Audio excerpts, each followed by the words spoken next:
Welcome to the debate.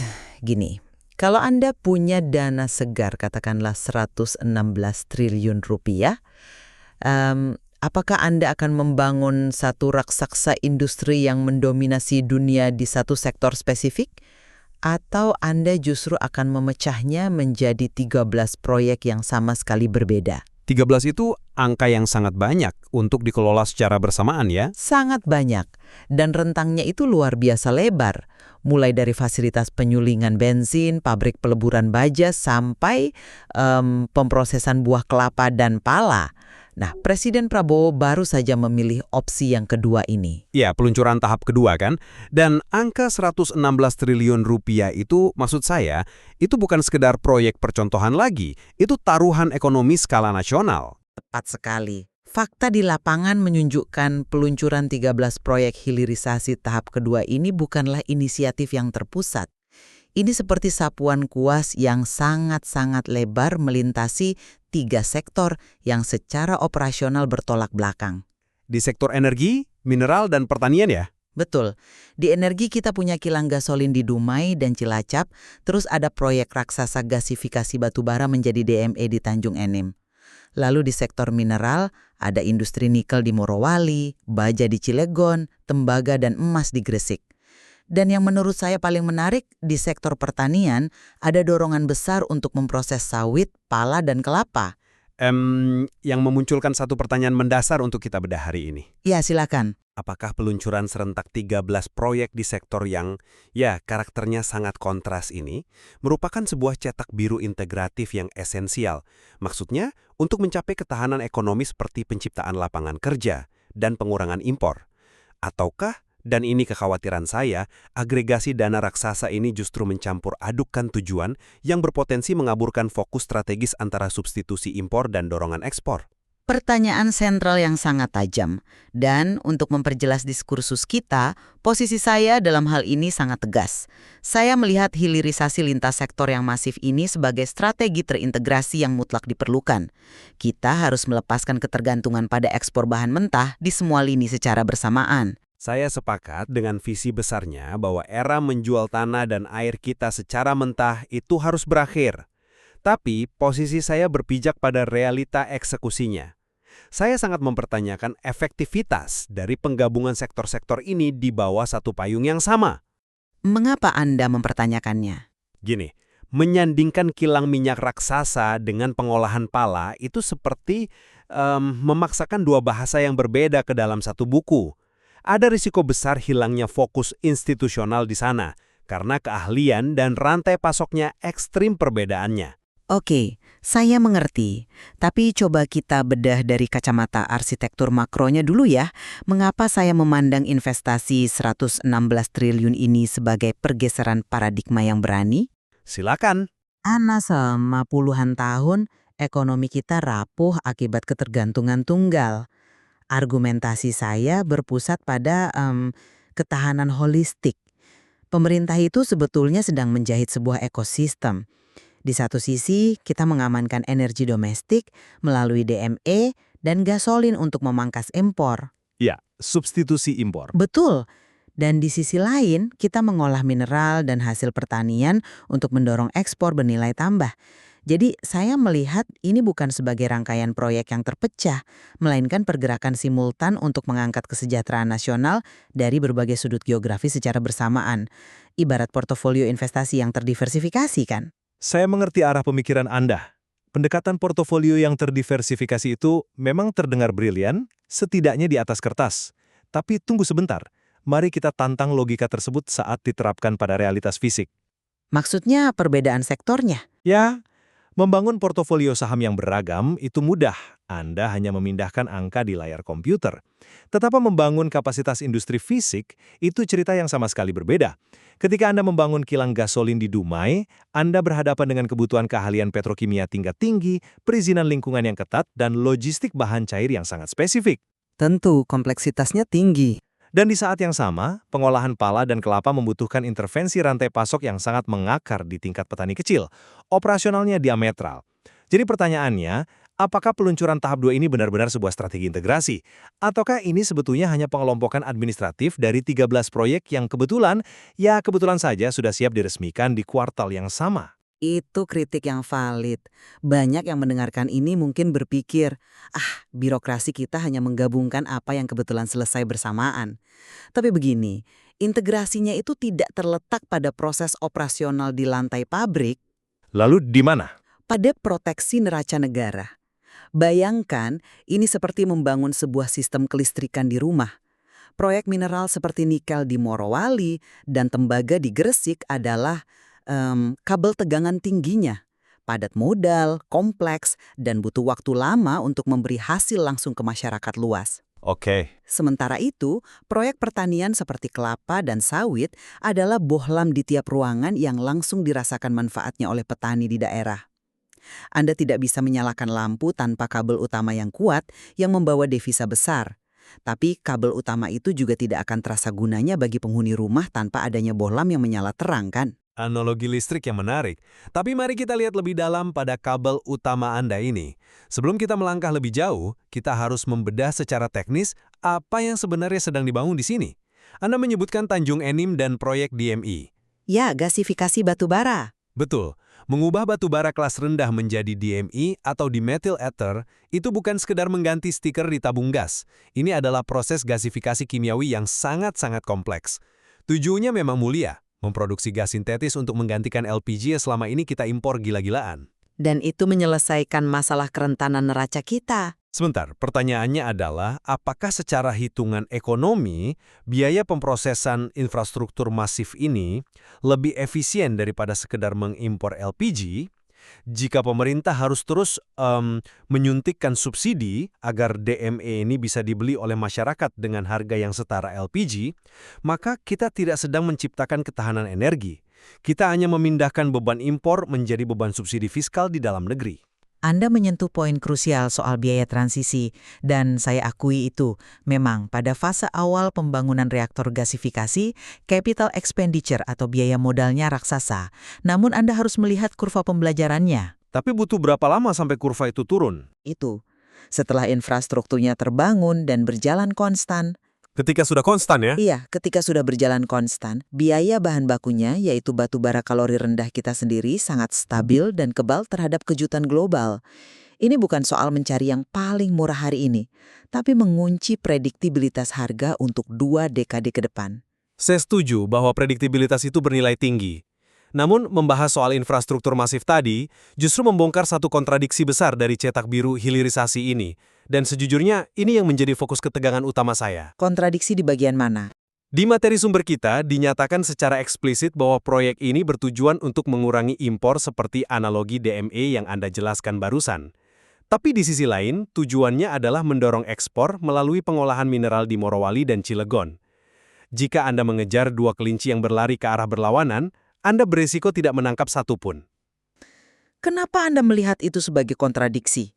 Bagi saya, itu adalah strategi 2 arah yang saling menambal.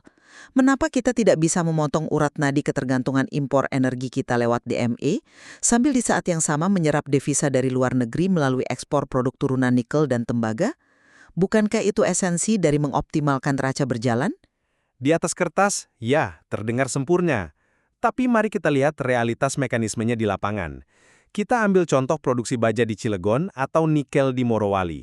Kita menghasilkan produk antara, seperti stainless steel slab atau nickel pig iron. Betul, produk setengah jadi. Nah, pertanyaannya, berapa banyak industri manufaktur, pabrik panci, atau pabrik sasis mobil di dalam negeri yang kapasitasnya cukup besar dan siap menyerap jutaan ton slab baja tersebut hari ini? Sangat sedikit. Ya, saat ini memang masih terbatas. Akibatnya apa? Barang yang katanya sudah dihilirisasi ini, ujung-ujungnya terpaksa naik kapal lagi ke luar negeri. Jadi prioritasnya terbelah. Apakah kita membangun infrastruktur seperti jalan tol dan jaringan distribusi domestik yang kuat untuk mensubstitusi impor baja bagi industri lokal kita? Ataukah kita malah memfokuskan modal triliunan untuk membangun pelabuhan laut dalam agar barang-barang setengah jadi ini bisa cepat diekspor ke Tiongkok atau Eropa? Anda tidak bisa mengoptimalkan rantai pasok untuk kedua tujuan tersebut secara serentak tanpa ada yang dikorbankan. Tunggu sebentar, saya ingin menantang logika Anda di situ. Anda mengasumsikan bahwa kapasitas serapan pasar domestik itu statis, bahwa industri hilir kita tidak akan pernah berevolusi. Padahal, logika kausalitas industrialisasi justru berjalan sebaliknya. Sebaliknya bagaimana? Mengapa industri otomotif atau elektronik global selama ini enggan membangun pabrik manufaktur tahap akhir di sini? Karena pasokan bahan baku utamanya, seperti baja lembaran berkualitas tinggi dan kabel tembaga murni, harus mereka impor lagi dari luar.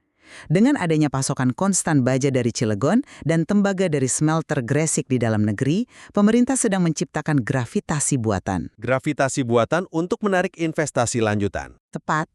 Kita memberikan insentif fisik bagi industri manufaktur hilir untuk akhirnya membuka pabrik di sini.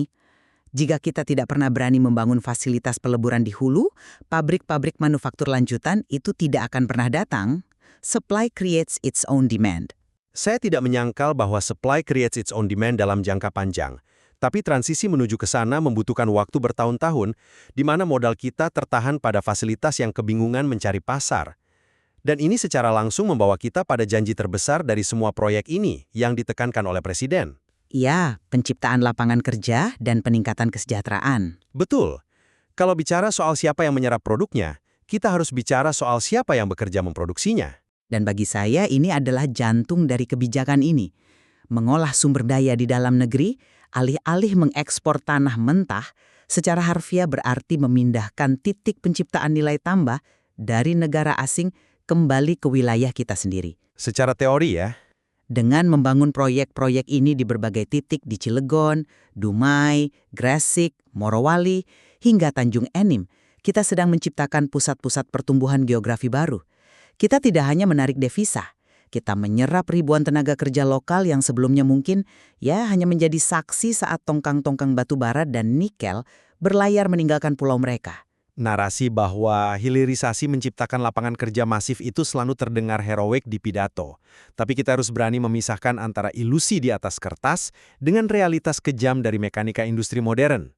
Anda menyebutkan angka 116 triliun rupiah investasi kan? Iya. Anda perlu menjelaskan kepada pendengar bahwa mayoritas dari dana raksasa tersebut, terutama untuk kilang Dumai atau smelter Gresik, masuk ke sektor yang sangat capital intensif atau padat modal.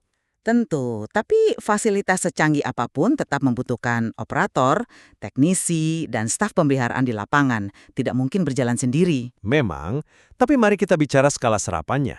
Anda menyebut sektor ini capital intensif. Artinya apa? Artinya, untuk setiap 1 triliun rupiah yang diinvestasikan, alih-alih uang itu dipakai untuk mempekerjakan 5.000 atau 10.000 pekerja kasar, dana tersebut habis untuk membeli lisensi teknologi petrokimia, mendatangkan robotika, sensor otomatisasi tingkat tinggi, dan mesin-mesin raksasa dari luar negeri. Ya, otomatisasi memang bagian dari industri masa kini. Kilang modern atau smelter baja masa kini tidak beroperasi dengan puluhan ribu orang yang memegang sekop. Mereka beroperasi dengan sistem komputer terpusat dan segelintir insinyur ahli berbayaran tinggi. Saya mengerti arah kritik Anda. Jadi, paradoksnya begini. Kita menghabiskan ratusan triliun untuk fasilitas energi dan mineral yang dijalankan oleh mesin. Lalu secara implisit, kita membebankan janji kampanye tentang penyerapan jutaan lapangan kerja, itu murni ke pundak sektor pertanian, seperti petani kelapa dan pala, yang nilai investasinya tidak sebesar smelter. Ini bukan pembagian tugas yang adil secara arsitektur ekonomi. Anda menyebutnya ketimpangan ekspektasi. Ya, ini ketimpangan ekspektasi. Apakah adil menjanjikan kesejahteraan massal ketika sebagian besar triliunan rupiah itu dialokasikan untuk membeli teknologi, bukan membayar tenaga kerja secara langsung? Harus jujur bahwa realitas dari revolusi industri keempat memang mengarah pada otomatisasi. Benar bahwa di dalam pabrik peleburan tembaga, jumlah pekerja fisiknya mungkin tidak sefantastis pabrik garmen di era 90-an. Namun, pemahaman Anda melewatkan satu konsep fundamental dalam ekonomi industri, yaitu multiplier effect atau efek pengganda. Silakan dielaborasi. Kita tidak bisa hanya menghitung orang yang memakai helm pengaman di dalam area pabrik. Bagaimana persisnya efek pengganda itu bisa menjustifikasi ketimpangan alokasi modal ini? Coba kita lihat secara empiris, bagaimana ekosistem itu terbentuk. Ketika smelter senilai belasan triliun beroperasi, ia membutuhkan ekosistem penyokong yang sangat masif di luarnya. Tiba-tiba Anda membutuhkan perusahaan logistik baru dengan ratusan truk tugas berat untuk memindahkan material. Truk-truk ini butuh bengkel pemeliharaan, Iya, spillover economy. sekolah untuk anak-anak mereka, butuh rumah sakit, dan butuh suplai makanan skala besar setiap harinya.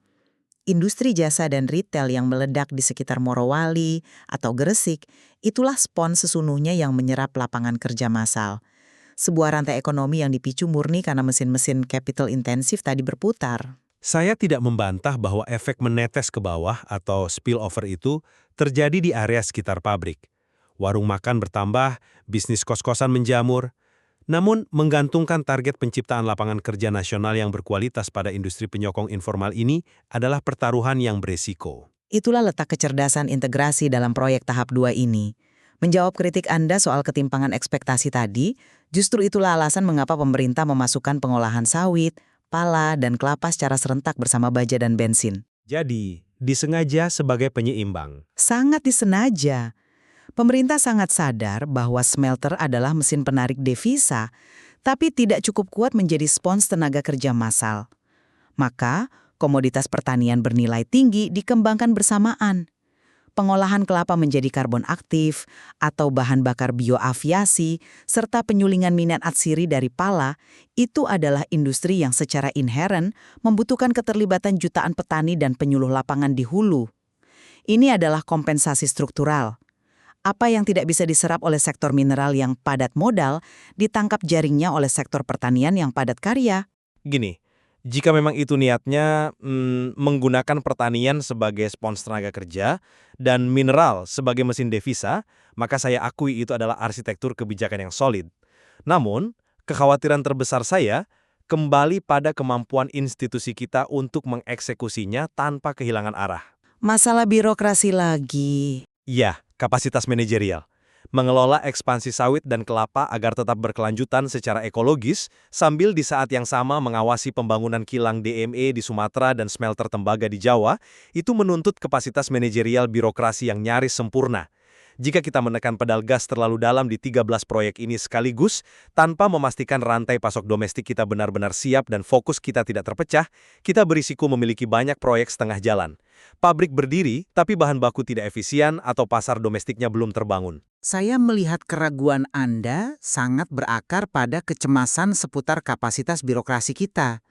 Dan saya tidak menyalahkan Anda, karena sejarah pembangunan di banyak negara berkembang seringkali dipenuhi dengan proyek mangkrak. Namun, jika kita melihat sejarah negara-negara Asia Timur yang berhasil melompat menjadi negara industri maju seperti Korea Selatan atau Tiongkok, mereka tidak melakukannya dengan bersikap terlalu berhati-hati. Maksud Anda mereka memaksakan diri? Mereka tidak menunggu semua birokrasinya sempurna. Peluncuran 13 proyek senilai 116 triliun ini adalah sebuah kejutan sistemik yang disengaja. Pemerintah sedang memaksa seluruh ekosistem, mulai dari kementerian, sektor perbankan lokal, hingga institusi pendidikan tinggi yang harus segera mencetak insinyur untuk beradaptasi secara radikal. Ini investasi pada momentum. Jika kita terus menunda integrasi antar sektor ini dengan alasan klasik, risiko overekstensi, kita hanya akan memperpanjang era di mana kita menjadi penonton atas eksploitasi kekayaan tanah air kita sendiri. Jangan salah paham. Saya sama sekali tidak menyarankan kita untuk kembali ke era pasif dan terus mengirimkan bongkahan tanah merah ke luar negeri. Kesempurnaan memang seringkali menjadi musuh dari kemajuan. Namun, memahami batasan struktural dari sistem rantai pasok kita adalah bentuk pragmatisme yang diperlukan agar momentum ini tidak berubah menjadi inefisiensi raksasa. Menyiapkan dana 116 triliun rupiah adalah satu pencapaian. Memastikan setiap rupiahnya benar-benar menjahit industri hulu ke hilir secara organik, itu adalah tantangan manajerial yang jauh lebih menuntut kehati-hatian. Menuju akhir dari diskursus kita hari ini, saya ingin merangkum kembali fondasi dari argumen saya. Saya meyakini secara teguh bahwa cetak biru dari 13 proyek hilirisasi lintas sektor ini, mulai dari mengubah batu bara menjadi gas domestik, melebur tembaga, hingga mengekstrak nilai maksimal dari pala dan kelapa kita adalah pondasi mutlak yang harus didirikan secara serentak.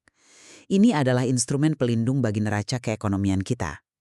Terlepas dari betapa menakutkannya tantangan logistik yang ada, pendekatan terintegrasi ini adalah satu-satunya prasyarat rasional agar kita bisa membebaskan diri dari jebakan pengekspor komoditas mentah. Dan saya merangkum posisi saya dengan penekanan pada kewaspadaan struktural. Saya menegaskan kembali bahwa niat untuk mendongkrak nilai tambah melalui hilirisasi adalah kebenaran yang tidak bisa ditawar. Namun membungkus proyek yang sangat kontras dari reaktor kimia DME pada teknologi, peleburan logam yang rakus modal, hingga industri agro yang bertumpu pada petani akar rumput ke dalam satu narasi tunggal berisiko menyembunyikan realitas operasional di lapangan. Konflik bawaan antara sektor padat modal versus padat karya, serta tarik-menarik antara prioritas substitusi impor versus promosi ekspor adalah dilema nyata yang harus diurai satu persatu, bukan sekedar ditimpa dengan besaran nilai investasi. Namun demikian, dari debat panjang kita yang mendalam ini, saya melihat satu titik konvergensi yang sangat jelas di antara kita berdua. Kita sepakat secara absolut pada satu prinsip. Era di mana negara ini sekedar menjadi gudang bahan baku dunia, menggali tanah dan menebang pohon hanya untuk dikirim ke seberang lautan, harus segera dikubur dalam sejarah. Pada titik itu, tidak ada ruang sedikit pun untuk berselisih. Kita harus merangkak naik di rantai nilai ekonomi global. Perdebatan kita hari ini pada akhirnya hanyalah tentang seberapa tajam kita memetakan rute pendakian tersebut agar kita tidak tersandung oleh ambisi kita sendiri. Tepat sekali. Kompleksitas sejati dari langkah berani pemerintah ini memberikan kita semua ruang yang sangat luas untuk terus membedah dan mempertanyakan mekanismenya. Implementasi real dari investasi 116 triliun rupiah ini pada akhirnya hanya akan bisa dihakimi oleh waktu. Kembali pada dilema yang kita bicarakan di awal, ketika sebuah negara memutuskan untuk membangun fondasi baja yang berat, ladang pertanian berteknologi tinggi, dan infrastruktur kemandirian energi secara serentak melintasi kepulauannya, apakah keberanian lintas sektor ini akan terangkai menjadi mahakarya arsitektur ketahanan nasional? Ataukah ia akan menjadi teka-teki raksasa di mana kepingin-kepingin yang tak pas menyadarkan kita kembali akan pentingnya sebuah fokus strategis yang tajam? Kami serahkan kesimpulannya pada Anda.